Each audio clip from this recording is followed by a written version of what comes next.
Halo teman-teman, selamat datang kembali di kanal Ahmad Zulfikar Official. Bersama saya Tasori dan biasa Dr. Ahmad Zulfikar ya. Jadi gini dokter, belakangan ini tuh lagi ramai bendera One Piece yang kemarin itu sempat dilarang. Jadi seakan-akan mengibarkan bendera One Piece, bendera yang asalnya. Iya, jadi One Piece itu kan salah satu film simbol ya, anime. Anime, film kartun deh, gampangannya ya. Ada film kartun judulnya One Piece. Di situ diisi dengan cerita petualangan para bajak laut gitu ya. Nah, masing-masing bajak laut itu punya benderanya. Nah, bendera yang kemarin dikibarkan dan dipermasalahkan adalah bendera Luffy Mugiwara gitu. Jadi bajak laut topi jerami gitu. Ya. Dan saya juga udah nonton gitu ya. Bahkan episodenya masih berlangsung gitu. Iya. Gini dokter, itu seakan-akan kayak mau makar gitu, mau berontak gitu. Jadi kok pemerintah ya sulit untuk berkata-kata saya dokter. Ya, pendapat dokter gimana? Tinggal mengartikan sebuah lambang. Sebuah lambang itu kalau di dalam kajian linguistik atau fenomenologi itu akan lain kan gitu loh. Dan semuanya itu ada konteksnya. Lalu kemudian siapa yang kemudian menginterpretasikan lambang tersebut? Salah satu contoh begini. Kalau seandainya saya pakai bros, brosnya itu kelinci, tapi kemudian tahu kan bros? Iya, bros kelinci. Iya, tahu. Tapi kelinci itu yang apa? Yang ada tanduknya? Bukan tanduk, telinganya tinggi. Iya. Oh, kayak playboy gitu ya? Nah, itu simbol apa coba? Playboy kan? Nah, itu tergantung kan. Orang yang mengerti itu, terus kemudian saya pakai di sini. Lu ngelihat saya gimana coba? Ngelihat ini seorang dokter yang playboy. Saya main perempuan berarti. Ya, mungkin, maybe. Gitu ya? Iya. Nah, gitulah masalahnya. Tapi kemudian saya kopiahan. Terus pakai bros kan gitu. Seorang ustadz yang playboy. Playboy kan gitu. Nah, hal yang semacam itu, wah ini orang playboy ini kan gitu. Ya, kan. Padahal kan nggak mesti. Padahal kan kemudian ketika itu diartikan kan gitu kan, ya termasuk diantaranya adalah maka orang tersebut akan kena justifikasi. Contoh, mohon maaf. Ya. Seandainya ini misalnya baju yang yang saya pakai ini bukan gambarnya Sufi. Ya. Tapi kemudian gambarnya Iron Maiden atau Metallica, terus ada gambar-gambar tengkoraknya itu, orang menganggap saya apa coba? Metal. Nah, banyak orang mengatakan jamet, katanya Jawa metal. Ya, gitu ya? Iya. Ya, jadi sesuai dengan konteks ya kan gitu kan. Tapi bagi orang yang kemudian kenal, itu cuma kaos dalam. Iya. Toh orangnya juga ini dokter. Nanti kemudian kalau dikasih dalamnya itu untuk rangkepan koko biar nggak masuk angin. Ya. Kan beda lagi nantinya kan gitu kan. Maka ketika itu kemudian ada fenomena One Piece, bendera itu dipasang di bawah bendera merah putih, maka timbullah perbedaan interpretasi terhadap suatu lambang.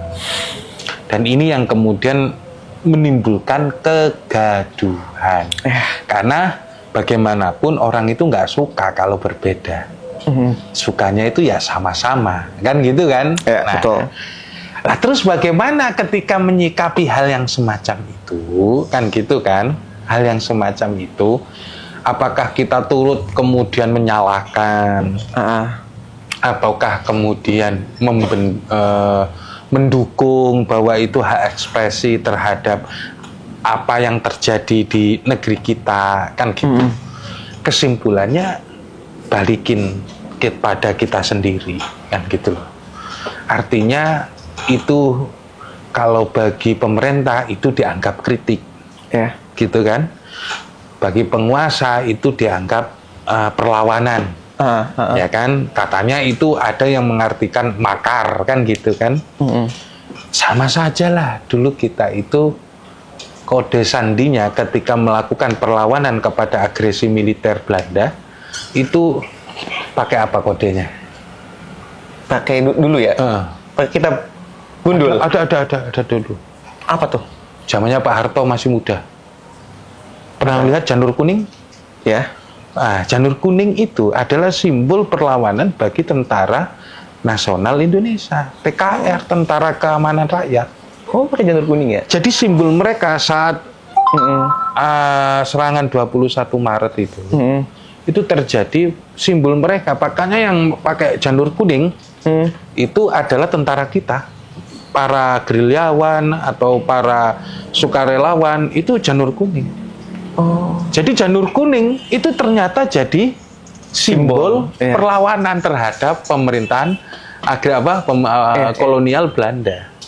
Loh, hal yang semacam itu kalau kita sadari berarti kan gitu loh, harus ada yang dibenahi.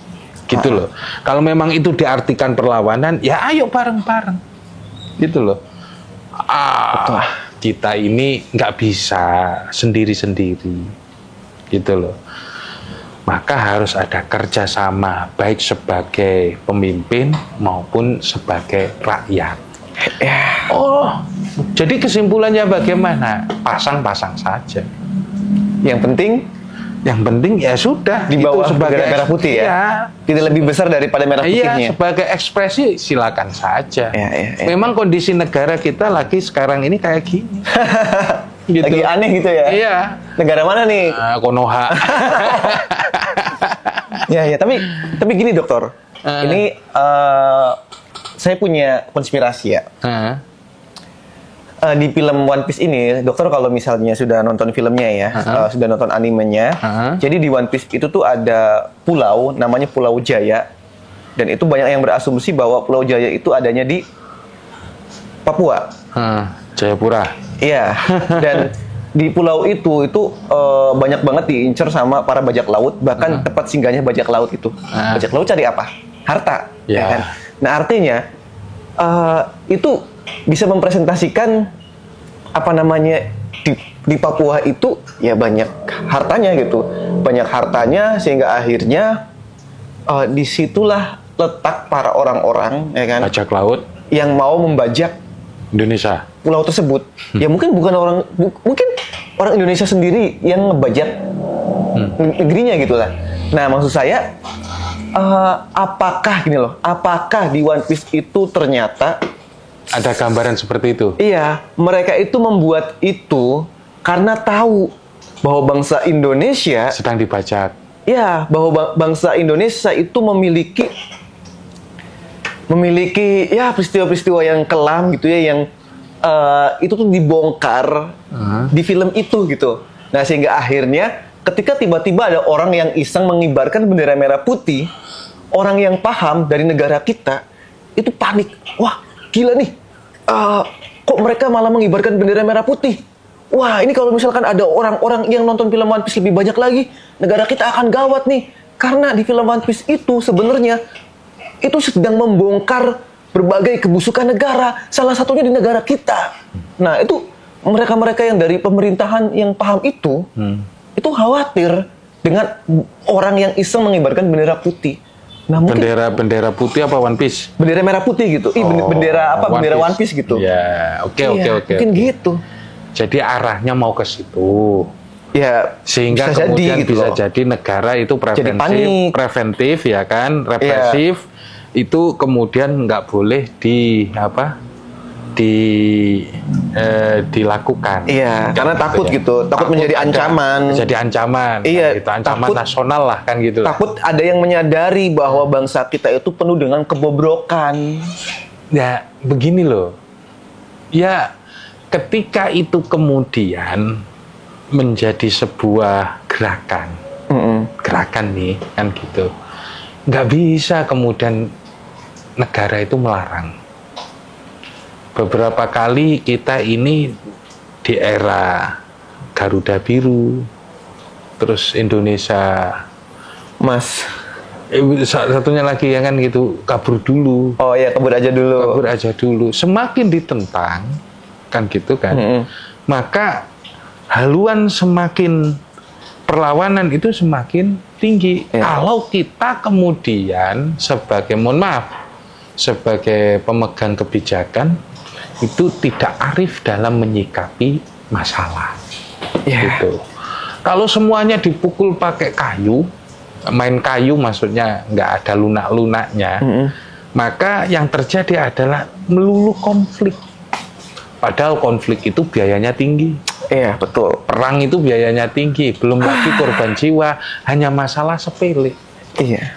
Cobalah kita belajar kepada masa kelam kita melalui daerah operasi militer. Saudara kita yang ada di Aceh itu untung aja ada tsunami. Kalau nggak ada mungkin udah pisah ya. Mungkin sampai sekarang belum ada kelanjutan. Gitu loh. Iya. Itu loh masalahnya. Jadi ketika misalnya kalau saya melihatnya yang mendamaikan, mohon maaf, yang mendamaikan kita dengan saudara kita yang ada di Aceh itu adalah Allah mengirimkan bencana itu sebagai bentuk bahwa kita nggak seharusnya tengkar terus. Kita bangun negeri ini, kan gitu loh. Lah makanya cara kita ya ayo dirangkul gitu loh. Caranya untuk kemudian menyelesaikan konflik yang terus berkepanjangan. Itu loh masalahnya. Jadi bagaimanapun disintegrasi ini kadang caranya nggak harus main kayu.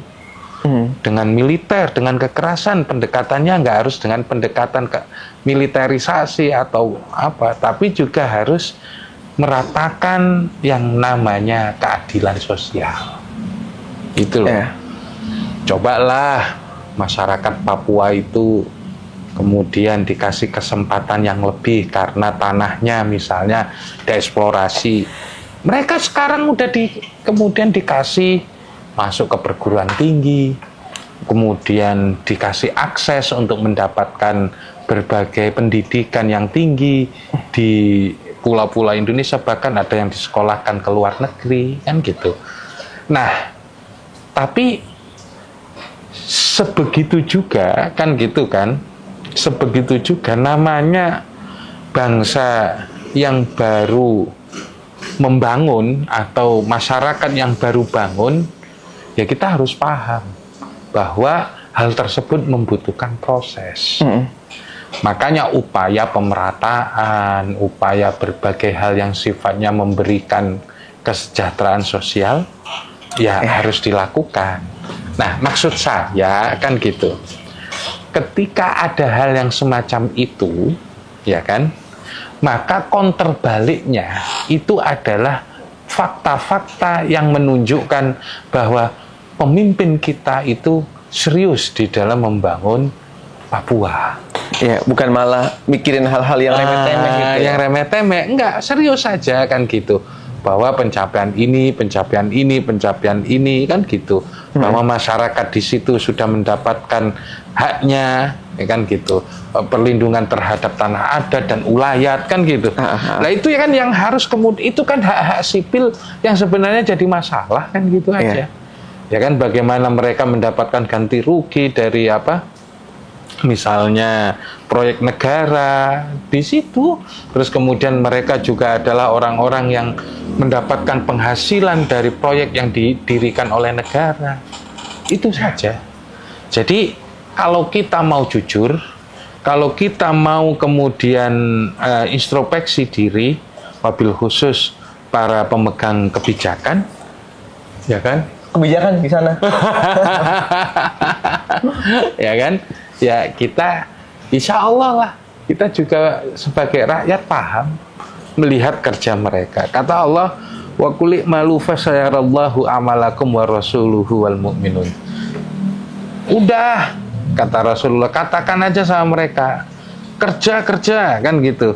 Nanti hasil kerjamu itu akan dilihat, bukan hasilnya loh ya. Kerjamu itu akan dilihat, ya kan?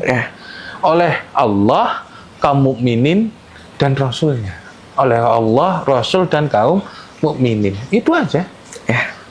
Jadi saya dukung pemerintah untuk berbagai segala kebijakannya, kan gitu. Ya, Pak Mahfud kemarin dalam podcastnya itu kan sangat jelas sekali bahwa beliau mendukung pemerintah. Tapi masalah yang dihadapinya itu ternyata nggak segampang, nggak sesepele yang dibayangkan oleh rakyat. Banyak sekali, kan gitu. Iya, iya. Nah, maka dari itu, ayolah kita ini mendukung apa yang menjadi kebaikan bagi seluruh bangsa Indonesia. Oke, kalau di situ memang saya juga dukung ya, Iya. dokter. Cuman kalau kita balik lagi ke tema awal, gini dokter. Kalau soal konspirasi ya, Bukan, ini bukan konspirasi. Ini lepas dari konspirasi ya. Saya tuh pengennya gini. Di kepemerintahan Indonesia itu benar-benar dirombak gitu loh. Total dirombak. Bukan dengan wajah itu saja. Kenapa? Karena ini tuh udah sering banget pemerintah itu memberikan keputusan yang blunder gitu. Pemerintah itu kan gini loh. Pemerintah yang baik adalah wajah dari bangsa kita gitu loh. Wajah dari negara kita. Jika misalkan anggota DPR-nya terus ya harga jarannya gitu, ya maka bangsa kita itu ya nggak ada harga dirinya.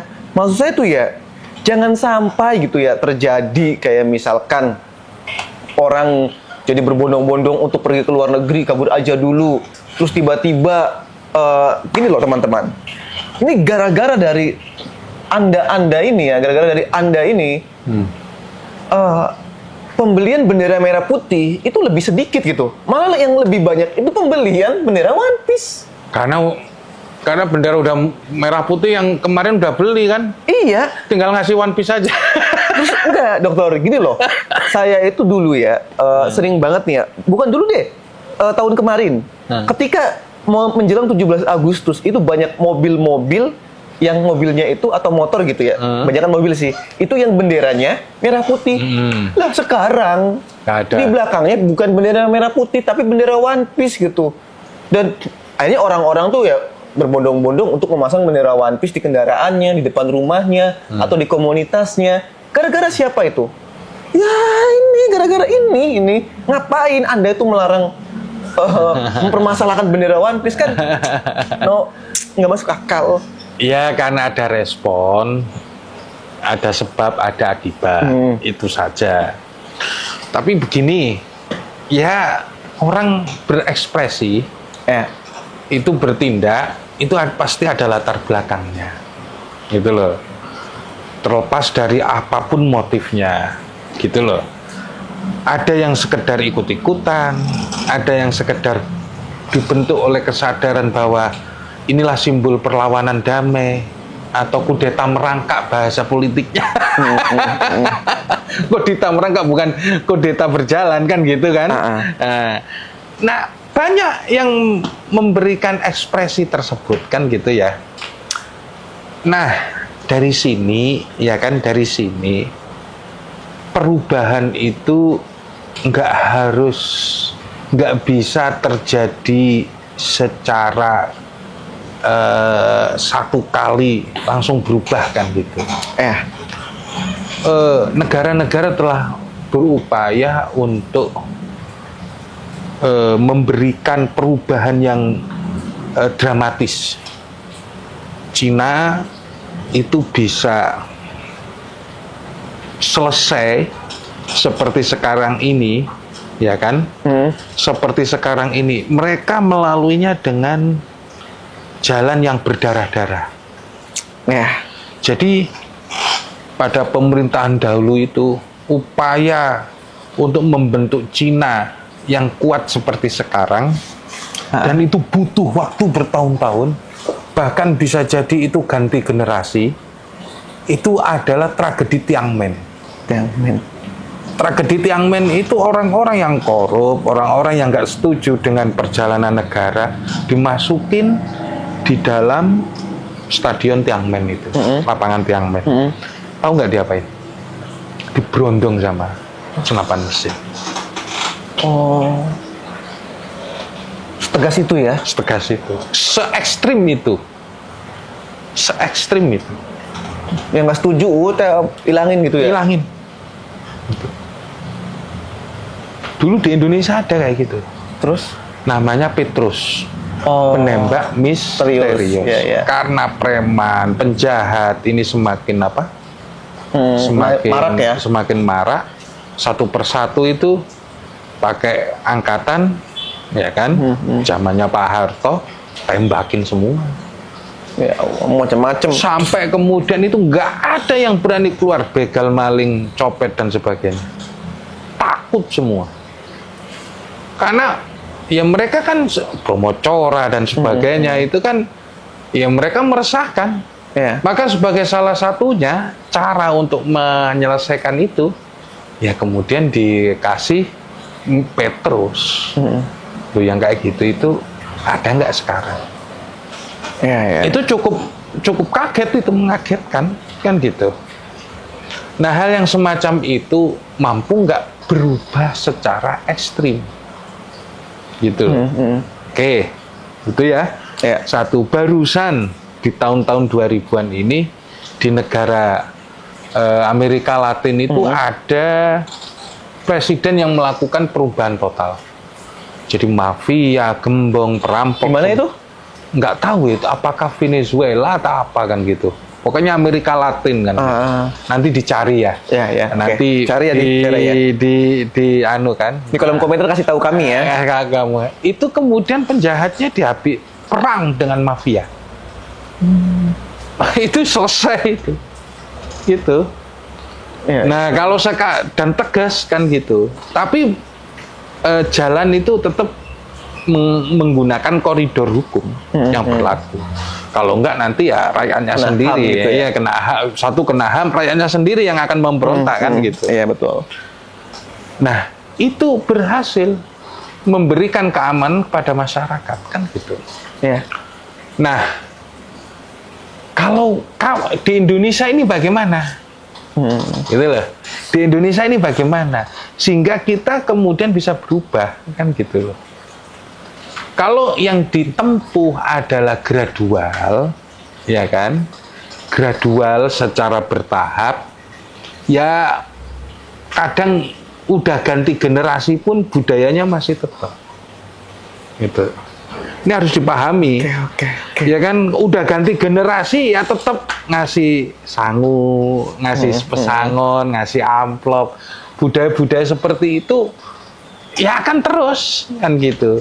Yang itu menjadi sumber korupsi. Nah, kenapa? Ya budaya itu diwariskan. Loh yang kayak gitu itu kan perlu rekayasa melalui misalnya instrumen hukum, kemudian perubahan sosial budaya, masyarakatnya itu kemudian sadar betul bahwa ngurus KTP nggak harus dibayar.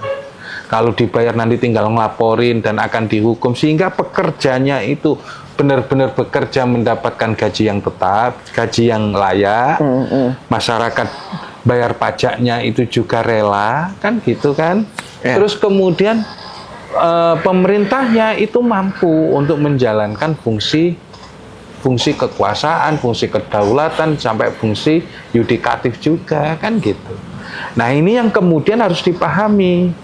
Bahwa untuk merubah sebuah misalnya kabur aja dulu, kan karena di sini nggak ada pekerjaan, kan gitu. Kenapa terjadi banjir di Jakarta?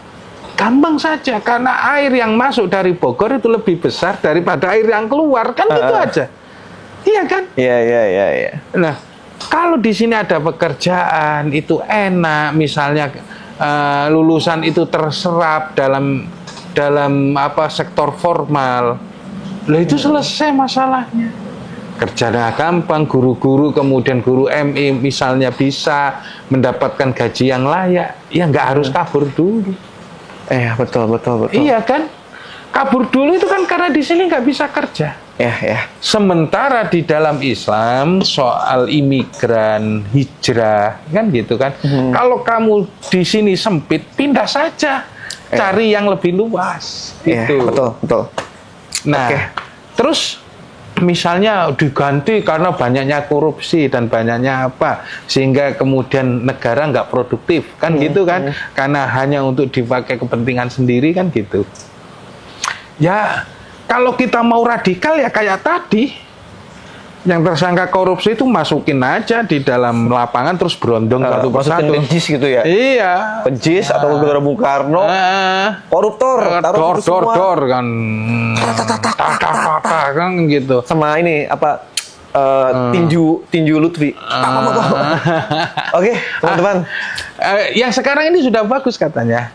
Kayaknya pada koruptor gitu. Koruptor itu dimiskinkan, tapi ketika di penegakan kan gitu kan, kayaknya banyak permainan politik di situ. Iya. Oke. Itu di Konoha loh, bukan di sini. Iya, tadi yang kita bicarakan di Konoha berarti Konoha, ya. ya. Oh, oke. Jadi kalau misalnya ada kata-kata bangsa Indonesia itu mah Konoha. Istilah aja gitu ya. Oke ya, teman-teman. Jadi ini pembahasan kami mengenai bendera One Piece gitu ya. Jadi dan teman-teman, akibat dari One Piece itu sendiri. Ya. Sebenarnya ini kan protes yang sangat mendalam, tapi kemudian kalau diambil permukaannya saja yang timbul ya ribut-ribut itu aja. Ya. Oke, teman-teman, jangan lupa ya subscribe. Terima kasih. Assalamualaikum warahmatullahi wabarakatuh. Waalaikumsalam warahmatullahi wabarakatuh.